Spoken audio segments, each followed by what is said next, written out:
எல்லாருக்கும் வணக்கம். நான் உங்க டாக்டர் ஷர்மிகா. இன்னைக்கு நம்ம பிசிஓடி, பிசிஓஎஸ், பிஎம்ஓஎஸ்ன்னு புதுசாலாம் பேர் வந்திருக்குல்ல, இதை பற்றி தான் பார்க்க போகிறோம். நான் சொல்ல போகிற காசஸ் நல்லா பார்த்துக்கோங்க.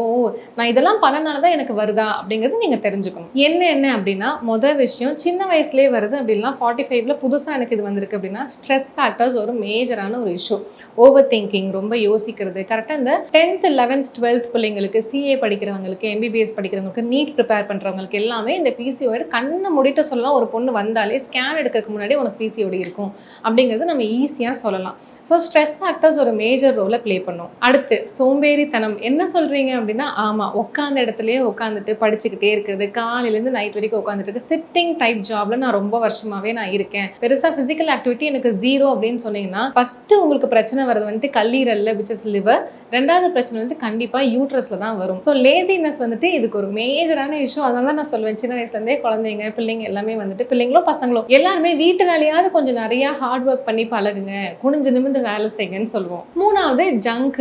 யாரை கேட்டாலும் வெளியே சாப்பிட்றா. வாரத்துக்கு 5 நாள் வெளியே வந்துட்டு ஒரு சிப்ஸ் பேக்கெட் சாப்பிட்றதோ, ஒரு ஷவர்மா சாப்பிட்றதோ, ஒரு ஃப்ரெஞ்ச் ஃப்ரை சாப்பிட்றதோ வந்துட்டு ரொம்ப நார்மலைஸ் பண்ணிட்டு வந்துட்டு இருக்கிறீங்க இந்த சிட்டியில் இருக்கிறவங்க. சென்னையோ, நான் ஈரோடு, மதுரையிலலாம் கேஸ் பார்க்கும்போது, கோயம்புத்தூர் போகும்போது, பெங்களூர் போகும்போது, ஜங்க்னா ஜங்க் சாப்பிடுவா. எவ்வளோ நாள்னா வாரத்துக்கு ஒரு 4 நாளாவது வெளியேருந்து ஆர்டர் போட்டுருவா. ஸ்விக்கி, இன்ஸ்டாமார்ட்னு சொல்லிட்டு ஃபுல்லாக ஆர்டர் வந்துட்டே தான் இருக்கும். வீட்டில் வந்துட்டு பிஸ்கெட்டும் சிப்ஸும் தான் போகும். ஜங்க் நீங்கள் எந்த அளவுக்கு எடுத்துக்கிறீங்களோ அந்த அளவுக்கு நோய்கள் ரொம்ப ரொம்ப சீக்கிரமாகவே நமக்கு வர மாதிரி இருக்கும். So junk plays a major role. இது எல்லாத்துக்கும் மேலே நோ ஃபிசிக்கல் ஆக்டிவிட்டி. லேசினஸ் இப்போ தானே சொன்னீங்க அப்படின்னா, ஃபிசிக்கல் ஆக்டிவிட்டின்னு ஒரு விஷயம் இருக்குது. அது வீட்டு வேலை மட்டும் இல்லை, அதுக்கு பேர் எக்ஸசைஸ்னு சொல்லுவோம். சின்ன வயசுலேருந்தே நான் வந்துட்டு எப்பவுமே கிட்ஸுக்கு சொல்கிற ஒரு விஷயம் என்னன்னா, ஒரு 5 வயசு தாண்டும் போது ஏதாவது ஒரு கிளாஸில் போய் பயங்கரமாக வேர்த்து ஒழுகிற மாதிரி ஒரு கிளாஸுக்கு போய் பிள்ளைங்களை சேர்த்து வச்சிருங்க. இது நீங்கள் வந்துட்டு இன்வெஸ்ட் பண்ணும்போது, இது மாதம் அந்த குழந்தைக்கு ஒரு 2000 ரூபாய் கிளாஸ் நீங்கள் சேர்த்து விடுறது வந்துட்டு ஃபியூச்சரில் ஒரு 30 ஒரு 25 டச் பண்ணும்போது ஹாஸ்பிட்டல் பில் வந்துட்டு நீங்கள் கட்ட மாட்டீங்க. அந்த அளவுக்கு இது ஒரு பெரிய இன்வெஸ்ட்மெண்ட். ஸோ கண்டிப்பாக இப்போ இருக்கிற காலகட்டத்தில் சிட்டிஸில் வந்துட்டு வெளியே போய் ஓடி ஆடி விளையாடுறாங்கன்னா இல்லை. அப்போ ஏதாவது ஒரு கிளாஸ், அந்த கிளாஸ் முடிச்சுட்டு வரும்போது மொத்தமாக நினைஞ்சிருக்கணும். அந்த அளவுக்கு ஒரு ஃபிசிக்கலாக ஆக்டிவாக இருக்கிற மாதிரி ஒரு கிளாஸுக்கு கண்டிப்பாக சேர்த்து விட சொல்வேன். So no physical activity plays a major role in PCOD. Ignoring your symptoms. Like வந்துட்டு எனக்கு இர்ரெகுலர் பீரியட்ஸாக இருக்குது, ஆனால் நான் வந்துட்டு பெருசாக கண்டுக்க மாட்டேங்கிறேன். எனக்கு பீரியட் ரொம்ப கம்மியாக வர ஆரம்பிச்சிருச்சு. பீரியட் அப்போ பயங்கரமான பெயின் இருக்குது, எனக்கு ஃபுல் பாடி பெயினே இருக்குது. பீரியட் அப்போ ரொம்ப ஷிவரிங் அண்ட் நாசியா இருக்குது, வாந்தி வர மாதிரியான சிம்டம்ஸ்லாம் இருக்குது. அடிக்கடி எனக்கு வந்துட்டு ஒரு மாதத்துக்கு ஒரு டைம் பீரியட் வரது வந்துட்டு எனக்கு 15 days ஒன்ஸ் வருது. இல்லை பீரியடுக்கு முன்னாடி ஒரு 5 days ஸ்பாட்டிங், பின்னாடி ஒரு 5 days ஸ்பாட்டிங். இந்த மாதிரியான அப்நார்மலான சிம்டம்ஸ் எல்லாத்தையுமே கண்டுக்காம விட்டுட்டு ஒரு 10 வருஷம் கழிச்சு வந்தால் இந்த பிரச்சனைகள் வரும். கடைசியாக ஒன்று சொல்லணும், இதுதான் மெயினான ரீசனே சொல்லலாம். என்னன்னா ஸ்லீப். ஒரு 8வது படிக்கிற வரைக்கும் நம்ம நல்லா தூங்குவோம், நம்மளோட வேலையை பார்த்துட்டு இருப்போம், பெரிய ஸ்ட்ரெஸ் எதுவும் இருக்காது. ஆனால் இந்த 9th 10th நீட் அது இதுன்னு வரனால நம்ம ஸ்லீப் வந்துட்டு இந்த 9:30 மணி ஸ்லீப் வந்துட்டு ஒரு 10:30 11:30 போகும்போது கண்டிப்பாக பிசிஓஎஸோ, பிசிஓடியோ, பிஎம்ஐஎஸோ நம்ம பெண்களுக்கு கண்டிப்பாக வரும். நான் ரீசெண்டாக எல்லா கிட்ஸை கேட்டாலும் எல்லாருமே நான் 11:30 தூங்குறேன், 12 o'clock தான் தூங்குவாங்க. கிட்ஸ் வந்துட்டு தூங்குறதே இல்லை. ஆனஸ்டாக சொல்லணும்னா sleep place a very very major role in one's health condition சொல்லலாம். Next symptoms. இது எல்லாமே காசஸ், இதனால தான் வருதுன்னு சொல்லிட்டீங்க. என்னென்ன மாதிரி சிம்டம்ஸ்லாம் வரும் அப்படின்னு கேட்டிங்கன்னா, ஃபர்ஸ்ட் ஹைப்பர் பிக்மெண்டேஷன். கண்ணை சுற்றி கருப்பு, வாயை சுற்றி கருப்பு, நமக்கு வந்துட்டு கழுத்தில் கருப்பு, பேண்டி லைனில் கருப்பு, பிரெஸ்ட்டுக்கு கீழே ஒரு அப்நார்மல் கருப்பு. நார்மலாக அந்த கலர் வந்துட்டு ஒரு மேட்ரே இல்லை, ஆனால் ஹைப்பர் பிக்மெண்டேஷன் நார்மல் கலரோட அங்கே கொஞ்சம் எக்ஸ்ட்ரா ஷேடு டார்க்கராக இருக்கிறது, அக்கல்ல ரொம்ப கருப்பு படிஞ்சிருக்கிறது. இந்த ஹைப்பர் பிக்மெண்டேஷன் வந்துட்டு பிசிஓடி தான் வரும். நெக்ஸ்ட் வந்துட்டு நம்ம முகத்தில் ஆண்கள் மாதிரி நமக்கு பெண்களுக்கும் வந்துட்டு தாடி, மீசை, நெஞ்சில் முடி வளருது, வயிற்றுலலாம் நிறைய முடி வளருது. இந்த மாதிரி பாடி ஹேஸ் வந்துட்டு அப்நார்மலாக க்ரோத் கொஞ்சம் ஜாஸ்தியாக இருக்கும். அது ஒரு சிம்டம். நெக்ஸ்ட் ரொம்ப லேசியாக இருப்பீங்க, டயர்டாக இருப்பீங்க, எப்போ பார்த்தாலும் யாரை பார்த்தாலும் எரிஞ்சு விழுவீங்க. அதாவது பீரியடுக்கு முன்னாடி பின்னாடி அப்படி இருந்தால் பரவாயில்ல, எப்போ பார்த்தாலும் எரிஞ்சு விழுகிறது, எல்லாமே நம்மளுக்கு இரிட்டேட் பண்ணுறது, இந்த மாதிரி ஒரு பிரச்சனை வரும். லேசினஸ் அண்ட் டயர்ட்னஸ் இருக்கும் கண்டிப்பாக. அண்டர் ஐ டார்க்னஸ் ரொம்ப ஜாஸ்தியாக இருக்கிறது. ஆக்னே. எனக்கு இது வரைக்கும் முகப்பருவே வந்ததில்லை, நான் இப்போ தான் புதுசாக வருதுன்னு சொல்லிட்டு ஆக்னே ரொம்ப ஜாஸ்தியாக வருது. ஹேர் ஃபால் ரொம்ப எக்ஸ்ட்ரீமாக இருக்கிறது. வெயிட் கெயின் வந்துட்டு 6 மாசத்துல 5 கிலோ, ஒரு வருஷத்துல 10 கிலோ நான் ஏறிட்டு இருக்கேன் அப்படின்னு சொல்றது. இன்ஃபர்டிலிட்டி ஃபியூச்சர்ல, அதாவது இந்த மாதிரி சின்ன சின்ன விஷயங்கள் எல்லாம் நம்ம கண்டுக்காம இருக்கும்போது ஒரு 25 30 ஈஸியாக பிரெக்னென்ட் ஆக வேண்டிய நம்ம வந்துட்டு பிரெக்னன்சிக்கு கொஞ்சம் ப்ராப்ளமேட்டிக்காக இருக்கும். அதனால ஃபர்ஸ்ட்லேருந்தே யூட்ரஸ் ஹெல்த்தை ரொம்ப ரொம்ப நல்லா பார்த்துக்கணுங்கிறது எல்லாம் தெரிஞ்சுக்கணும். இந்த சிம்டம்ஸ்ல வந்துட்டு நமக்கு இர்ரெகுலர் பீரியட்ஸும், ஓவர் ஃப்ளோவும், கம்மியான ஃப்ளோவும், பீரியட் பெயின், இது எல்லாமே வரதான் செய்யும். ஸோ நான் சொன்ன எல்லா சிம்டம்ஸ்லயும் ஒரு 4 சிம்டம் உங்களுக்கு இருந்ததுனாலே டக்குன்னு போய் நமக்கு பிசிஓடி இருக்காங்கிறத பார்த்துக்கோங்க. இது எப்படி நம்ம கண்டுபிடிக்கலாம் அப்படின்னா, டாக்டர் கிட்ட போகணும். ஒரு யூஎஸ்ஜி, நார்மலான யூஎஸ்ஜி அல்ட்ராசவுண்ட் அப்டமன் ஸ்கேன் ஒன்று பார்ப்பாங்க. உடனே பெரிய பெரிய ஸ்கேன், சிடி, அந்த மாதிரிலாம் எதுவுமே பண்ணிக்க வேணாம். நம்ம பேசிக்கான ஒரு 1000 ரூபாயிலிருந்து 1500 ரூபாய் இருக்கிற ஒரு யூஎஸ்ஜி அப்டமன் ஸ்கேன் கண்டிப்பா நம்ம பார்க்கணும். ரெண்டாவது வந்துட்டு பிளட் ரொட்டீன்ல வந்துட்டு கண்டிப்பா பார்க்க வேண்டிய விஷயம் வந்துட்டு நம்மளோட உடம்புல ரத்தம் நல்லா இருக்கா, ரத்தத்தோட குவாலிட்டி நல்லா இருக்கா, கம்ப்ளீட் பிளட் கவுண்ட் பார்க்கறது, லிவர் ஃபங்க்ஷன் டெஸ்ட் ரொம்ப நல்லா பார்க்கணும். T3 T4 TSH, அதாவது இப்போ எப்படி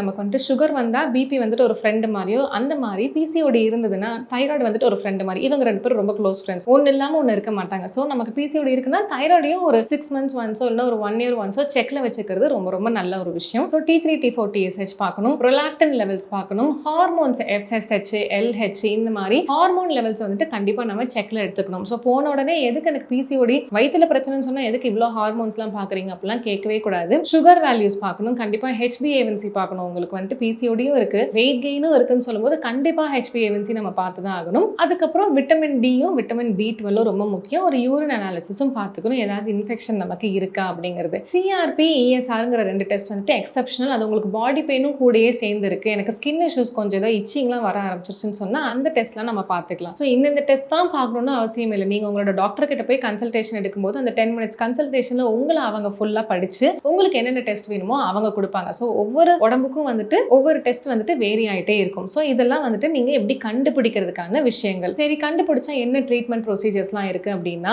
ஒன்னு ஹார்மோன் பில்ஸ். உங்களுக்கு பீரியடே வரலையா, மாத்திரை போட்டா பீரியட் வரும். பீரியட் நிக்கவே மாட்டேங்குதா, மாத்திரை போட்டா பீரியட் நிக்கும். 45 days 3 months ஒன்ஸ் தான் பீரியட் வருதா, 21 நாள் ஹார்மோன் பில்ஸ் எடுப்பீங்க. நீங்க 21 நாள் நீங்க எடுக்கிறனால 6 months கரெக்டா வரும், திருப்பி இர்ரெகுலர் ஆகும், திருப்பி 21 நாள் எடுப்பீங்க, திருப்பி இர்ரெகுலர் ஆகும். இப்படி மாத்திரை போட்டாதான் வரும், மாத்திரை போட்டாதான் போகும்னு சொல்றவங்களுக்கு மாத்திரை போட்டாதான் பிரெக்னன்சியும் நடக்கும் அப்படிங்கிற ஒரு நிலைமைக்கு நம்ம வர்ற மாதிரி இருக்கும். சரிங்களா? ஸோ ஹார்மோன் பில்ஸ் வந்துட்டு ஒரு கரெக்டான சொல்யூஷன் இல்லவே இல்லை. அது சும்மா ஒரு கண் துடைப்பு மாதிரி தான். நீங்க ஹார்மோன் பில்ஸ்ல வந்துட்டு நீங்க வந்துட்டு டிபெண்டன்ட் ஆயிட்டீங்க அப்படின்னா it is the easiest way to not take care of you uterus. உங்க யூட்ரஸ் வந்துட்டு ஹெல்த் என்ன ஆனாலும் பரவாயில்ல, என் யூட்ரஸ் எப்படி போனாலும் பரவாயில்ல, நான் பாட்டுக்கு ஒரு 35 வயசுல 2 பிள்ளையை பெற்றுட்டு நான் யூட்ரஸ் வந்துட்டு ரிமூவ் பண்ணிட்டு போயிடுவேன், இந்த ஒரு மென்டாலிட்டியில இருந்தீங்கன்னா நீங்க தாராளமா ஹார்மோன் பில்ஸ் வந்துட்டு இந்த எஸ்கேபிசம்க்கு போகலாம். இது வந்துட்டு ஒரு ஈஸி ட்ரீட்மெண்ட். ஒண்ணுமே பண்ண வேணாம், எக்ஸசைஸ் பண்ண வேணாம், ஜங்க் சாப்பிட்றது நிறுத்த வேணாம், எத்தனை மணி வேணாலும் தூங்கிக்கலாம், என்ன வேணாலும் பண்ணிக்கலாம், ஸ்ட்ரெஸ் ஆயிக்கலாம், இந்த மாத்திரை போட்டால் எனக்கு பீரியட் வரும் அப்படின்னு சொல்றது. ஆனா நான் வந்துட்டு லைஃப் ஸ்டைலே கொண்டு வரது அதுதான் கரெக்டான ஒரு ட்ரீட்மெண்ட்ங்கிறது இங்க தெரிஞ்சுக்கணும். அதுக்கான 10 டிப்ஸ் தான் நான் இப்ப சொல்ல போறேன். பிசிஓடி ரிவர்சலுக்கு வந்துட்டு 10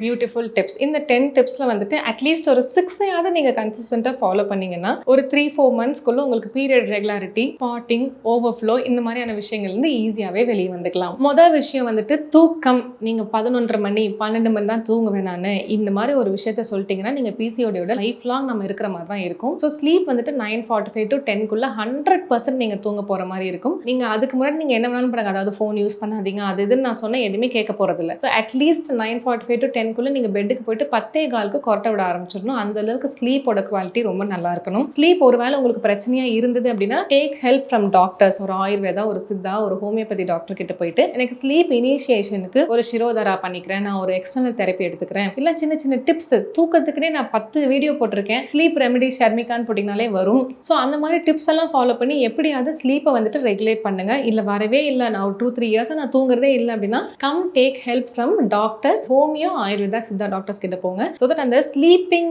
திங்குக்கு வந்துட்டு நீங்க அடிக்ட் ஆக மாட்டீங்க. ஆனா நம்ம வந்துட்டு ஸ்லீப்பிங் பில்ஸுக்கு அடிக்ட் ஆயிட்டோம் அப்படின்னா you can never stop that addiction. நல்லா ஞாபகம் வச்சுக்கோங்க. ரெண்டாவது வந்துட்டு ஃபுட்ல வந்துட்டு மொத்தமாவே எல்லா ஜங்கையும் நிறுத்துங்கப்பா அப்படின்லாம் நான் சொல்லி உங்களை கஷ்டப்படுத்த மாட்டேன். 80-20 ரூலுக்கு நீங்க வந்தே ஆகணும். 80% வந்துட்டு நல்ல உணவுகள். ஒரு நாள் ஃபுல்லா நான் சாப்பிட்டிருக்கேன், யோசிக்கணும். ஒரு ஜங்க் சாப்பிட்றதுக்கு முன்னாடி வந்துட்டு நான் இன்னைக்கு என்னெல்லாம் சாப்பிட்டேன், நல்ல உணவுகள் சாப்பிட்டேன், நான் நிறைய பொரியல் சாப்பிட்டேன், ஃப்ரூட் சாப்பிட்டேன், வெஜிடபிள் சாப்பிட்டேன், ஜூஸ் குடிச்சேனா, காலையில் ஏதாவது நட்ஸ் ஏதாவது சாப்பிட்டேனா, ஸோ 80% நான் நல்லா சாப்பிட்ருக்கேனா, அப்போ ஓகே, இந்த ஒரு கெட்ட உணவை நான் எடுத்துக்கிறேன். ஆனால் நம்மள என்ன பண்ணிட்டு இருக்கோம், 20-80 ரூல்ல இருக்கோம். 20% நல்ல உணவு சாப்பிட்டு 80% எக்ஸ்ட்ரீம்லி பேட் ஃபுட் சாப்பிட்றவங்களுக்கு தான் இந்த பிசிஓஎஸ் பிரச்சனை இருக்கும். So 80% good food and 20% of any bad food எடுத்துக்கோங்க. ரொம்ப எக்ஸ்ட்ரீம் சிம்டம்ஸ்ல இருந்தீங்கன்னா 100% குட் ஃபுட் எடுத்துட்டு நம்ம ரிவர்சலுக்கு அப்புறம் 80-20 ரூல்குள்ள நம்ம வந்துக்கலாம். மூணாவது விஷயம் நான் சொன்ன மாதிரி பிசிக்கல் ஆக்டிவிட்டி இல்லவே இல்லைன்னு சொல்றவங்க start with 20 minutes of walking. போகும்போதே 1 hour வாக் பண்ணும். இன்னைக்கு 10K முடிக்கணும் அப்படின்னு நினைச்சீங்கன்னா யாருமே எந்திரிக்கவே மாட்டோம். ஏன்னா 10K முடிக்கிறதுக்கு 10,000 ஸ்டெப்ஸ் நம்ம ஒரு நாளைக்கு நடந்து முடிக்கிறதுக்கு 2 மணி நேரம் ஆகும். 2.5 மணி நேரம் ஆகும் ஒரு பிகினருக்கு. ஸோ நீங்க எடுத்த உடனே 10Kனா கடைசிக்கு வீட்டை விட்டு வெளியே போக மாட்டோம். ஸோ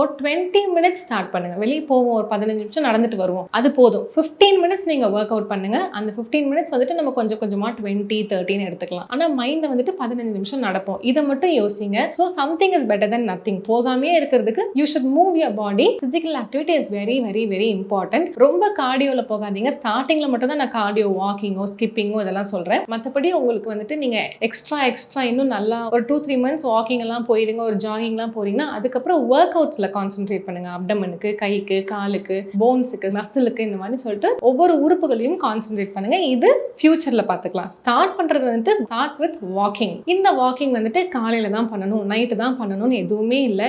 எப்போ டைம் இருக்கோ அப்போ தயவு செஞ்சு பண்ணிடுங்க. சன்லைட் ஆர் மூன்லைட் போத் நமக்கு நல்லது தான். ஸோ உங்களுக்கு என்னைக்கு டைம் இருக்கோ, எப்போ டைம் இருக்கோ, பிஃபோர் ஃபுட், ஆஃப்டர் ஃபுட், ஏதாவது ஒரு டைம்ல ஆனால் நடந்துருங்க. Start walking. நாலாவது வந்துட்டு சீட் சைக்கிளிங்னு சொல்லிட்டு ஒரு விஷயம். நான் கீழே லிங்க் உங்களுக்கு கொடுக்குறேன். சீட் சைக்கிளிங் பத்தி நல்ல பொறுமையான தெளிவான ஒரு வீடியோ நான் தனியாக போட்டிருப்பேன். அந்த ஒரு விஷயம் ஒரு 4 விதைகள் அதை எப்படி சாப்பிடணும்னு சொல்லி கொடுத்துருப்பேன். அதை மட்டும் நீங்க கொஞ்சம் பார்த்துட்டு கரெக்டாக ஃபாலோ பண்ணிக்கோங்க. சீட் சைக்கிளிங் ஸ்டார்ட் பண்ணீங்கன்னா யார் சீட் சைக்கிளிங் பண்ணணும், யார் பண்ணக்கூடாது, அதையுமே அதில் நான் மென்ஷன் பண்ணியிருப்பேன். ஸோ அதை ஸ்டார்ட் பண்ணுங்க. It is a very very simple home remedy for PCOS. Start doing seat cycling. அஞ்சாவது வந்துட்டு அப்டமன் ஒர்க் அவுட்ஸ் பண்றது. ஸோ பிசிக்கல் ஆக்டிவிட்டி, வாக்கிங் அதுன்னு இருந்தாலும் வயிறுக்கு தனியாக ஒர்க் அவுட் பண்றது ரொம்ப ரொம்ப நல்ல விஷயம். ஸோ நான் ஒரு 10 அப்டமன் ஒர்க் அவுட் சொல்றேன்.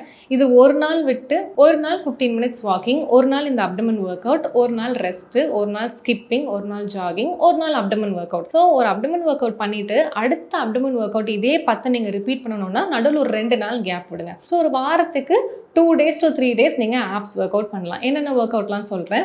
நான் சொல்கிறது எல்லாமே வந்துட்டு கவுண்ட்ஸில் வச்சுக்காதீங்க. நீங்கள் வந்துட்டு செகண்ட்ஸில் வச்சுக்கோங்க. 30 செகண்ட்குள்ளே உங்களால் எவ்வளோ பண்ண முடியுதோ. இப்போ வந்துட்டு ஒரு அப்டமன் கிரன்ச்சஸ் அப்படின்னு சொல்லிட்டு நீங்கள் யூடியூப்ல போடுறீங்க, அப்டமன் கிரன்ச்சஸ் வருது. 1 2 3 கவுண்ட் பண்ண வேணாம், டைம் பார்த்துக்கோங்க. 30 செகண்ட்குள்ளே உங்களால் 4 தான் பண்ண முடியுதுன்னா 4 போதும். 30 செகண்ட்ஸ்க்கு அப்புறம் ஒரு 10 செகண்ட்ஸ் கேப், அப்புறம் ஒரு 30 செகண்ட்ஸ் பண்ணுங்க. இந்த மாதிரி 3 செட்டு பண்ணுங்க. சரியா? ஸோ என்னென்னலாம் பண்ணலாம் அப்படின்னா child pose, cat and camel pose, side touches, அதாவது நீங்க நேரா நின்னுட்டு ரைட் சைடு லெஃப்ட் சைடுன்னு சொல்லிட்டு டச் பண்ணும்போது உங்களோட லவ் ஹேண்டில்ஸ் வந்துட்டு நல்லாவே குறையும். இது வந்துட்டு உங்களுக்கு நல்ல கேலரியும் பர்ன் பண்ணி கொடுக்கும், ஃபேட்டையும் பர்ன் பண்ணும். சைட் டச்சஸ் பண்றது, அப்டமன் கிரன்ச்சஸ், சிட்-அப்ஸ் பண்றது, சிட்-அப்ஸ்னால தோப்பு காரணம் பண்றது, பிளாங்க் பண்ணுங்க, பைசைக்கிள் கிரன்ச்சஸ் பண்ணுங்க, மவுண்டன் கிளைம்பர்ஸ், இது எல்லாமே வந்துட்டு ஒரு 30 செகண்ட்ஸ் பண்ணுங்க. 10 செகண்ட்ஸ் கேப் விடுங்க, 30 செகண்ட்ஸ் பண்ணுங்க. எடுத்த உடனே பயங்கர ஸ்பீடா பண்ணாதீங்க. Take your time, do it slow and steady. ஏன்னா ஸ்பீடா பண்ணும்போது அங்கங்க பிடிச்சிக்கும், கிராம்ஸ் ஆயிக்கும், அதுக்கப்புறம் பண்ணாமே விட்டுருவீங்க. ஸ்லோ அண்ட் ஸ்டெடியா பண்ணுங்க. ஸோ ஆனால் abdomen work out very very important for PCOD and PCOS.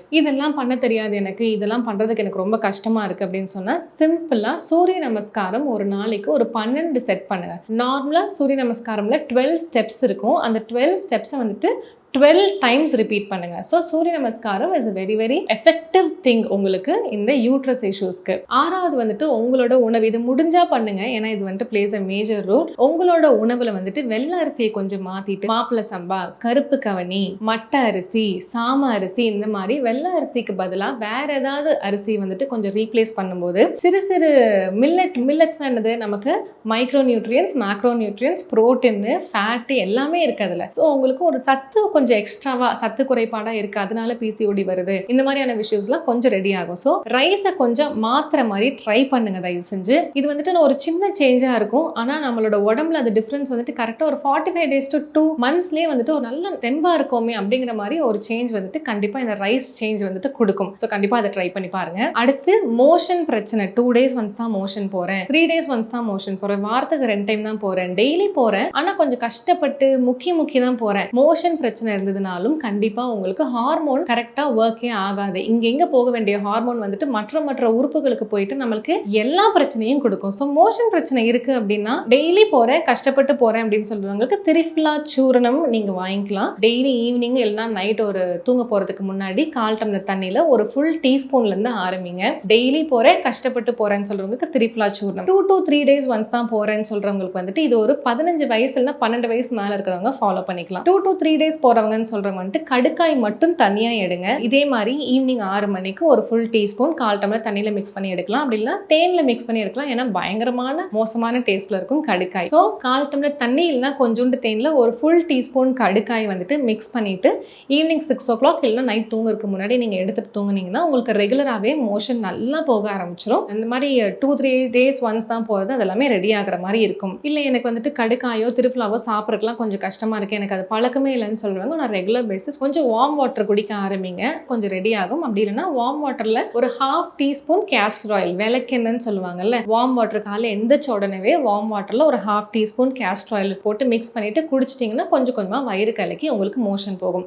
Motion பிரச்சனையை வச்சுக்கிட்டே நான் பிசிஓடி ரெடி பண்ணணும்னு நினைக்கிறது வந்துட்டு வாய்ப்பில்லாத ஒரு விஷயம். தவிர்க்க வேண்டிய உணவுகளில் ரொம்ப ரொம்ப முக்கியமான 2 உணவு வந்துட்டு, ஒன்று காஃபி, 2வது வந்துட்டு சிக்கன். சிக்கன் சிக்கன் சிக்கன் எல்லாமே இப்போ ப்ரோட்டீன் சிக்கன் எடுக்க சொல்லிட்டாங்க. அப்படின்னா யார் சிக்கன் எடுக்க சொன்னாலும் ப்ராப்பர் சித்தான ஆயுர்வேதா டாக்டர் வந்துட்டு சிக்கனை வந்துட்டு யாருமே வந்துட்டு நார்மலைஸ் பண்ண மாட்டாங்க, அது எடுங்கன்னு சொல்ல மாட்டாங்க. ஸோ மேக்ஸிமம் நல்ல நான்வெஜ் எவ்வளவோ இருக்கு, நண்டு இருக்கு, மீன் இருக்கு, மட்டன் இருக்கு, காடை இருக்கு, அந்த மாதிரி நிறைய விஷயங்கள் இருக்கும்போது சிக்கன் வந்துட்டு எப்படி சொல்ற ஒரு நல்ல நான்வெஜ்குள்ளேயே வராதுன்னு வச்சுக்கோங்களேன். மற்றதுலையும் ப்ரான் இருக்கு, எவ்வளவோ விஷயங்கள் இருக்கு. ஸோ சிக்கனை கொஞ்சம் நல்லாவே தவிர்த்துட்டு மற்ற விஷயங்கள் மட்டன், மீன், நண்டு, ப்ரான் இதெல்லாம் வந்துட்டு நிறைய எடுத்துக்கோங்க. ரொம்ப நிறைய சத்துக்கள் இருக்கு அதில். 2வது வந்துட்டு காஃபி. ரெகுலராகவே காஃபி குடிக்கிறவங்களுக்கு ஃபர்டிலிட்டி ரேட் வந்துட்டு ரொம்ப கம்மி ஆகுது, யூட்ரஸ் இஷ்யூஸ் ரொம்ப ஜாஸ்தி ஆகுதுங்கிறது சயின்ஸ் ரிசர்ச்சே சொல்லிடுச்சு. எல்லா ரிசர்ச்சும் லேட்டாக ப்ரூவ் பண்ணாலும் பட் ஸ்டில் ஏதோ ப்ரூவ் பண்ணுறதுனால சந்தோஷம். ஸோ சயின்டிஃபிக்காகவே ப்ரூவ் பண்ணிட்டாங்க, coffee will cause very very bad effects to your hormones. So காஃபியை நிறுத்துங்க, இல்லைனா வீக்லி ஒன்ஸ் ஆகுங்க. ரெகுலராகவே நான் 2-3 காஃபி குடிப்பேன், ரெகுலராக ஸ்ட்ராங்காக நான் காஃபி குடிப்பேன். இந்த காஃபி ட்ரெண்ட்ஸ்குள்ளெல்லாம் போகாதீங்க தயவு செஞ்சு. ஸோ